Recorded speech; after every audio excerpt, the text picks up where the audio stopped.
John chapter 9. As Jesus was walking along, he saw a man who had been blind from birth. Rabbi, his disciples asked him, why was this man born blind?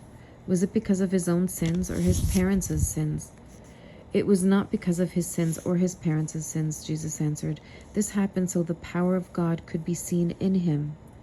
We must quickly carry out the tasks assigned by us by the one who sent us. The night is coming, and then no one can work. But while I am here in the world, I am the light of the world. Then he spit on the ground, made mud with the saliva, and spread the mud over the blind man's eyes. He told him, go wash yourself in the pool of Siloam. Siloam means sent. So the man went and washed and came back seeing. His neighbors and others who knew him as a blind beggar asked each other, isn't this the man who used to sit and beg?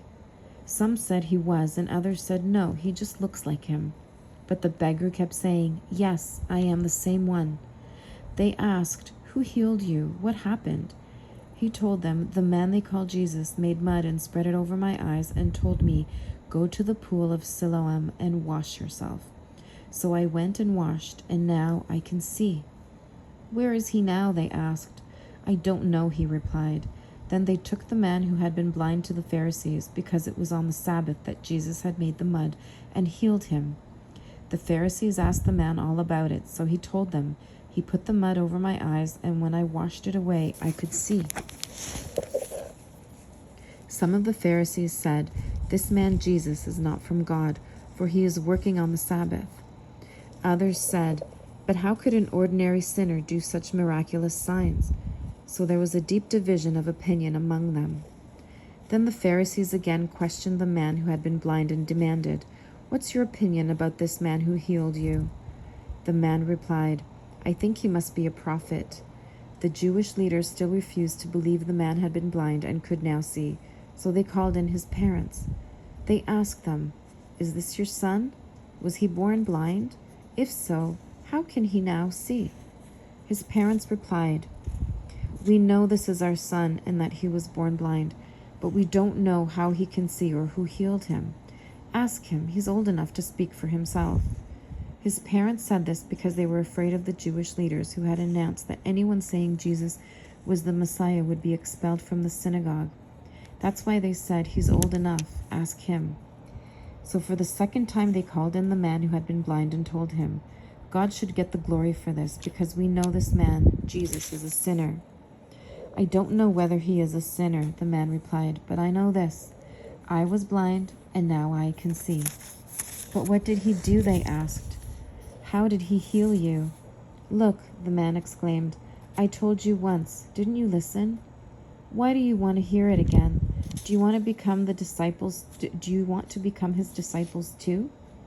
Then they cursed him and said, you are his disciple, but we are disciples of Moses. We know God spoke to Moses, but we don't even know where this man comes from. Why, that's very strange, the man replied. He healed my eyes, and yet you don't know where he comes from. We know that God doesn't listen to sinners, but he is ready to hear those who worship him and do his will. Ever since the world began, no one has been able to open the eyes of someone born blind. If this man were not from God, he couldn't have done it. You were born a total sinner, they answered. Are you trying to teach us? And they threw him out of the synagogue. When Jesus heard what had happened, he found the man and asked, do you believe in the Son of Man? The man answered, Who is he, sir? I want to believe in him.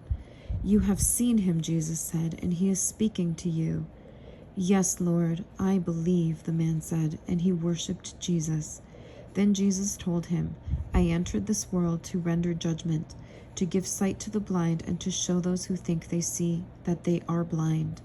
Some Pharisees who were standing nearby heard him and asked, Are you saying we're blind? If you were blind, you wouldn't be guilty. Jesus replied, But you remain guilty because you claim you can see. Amen.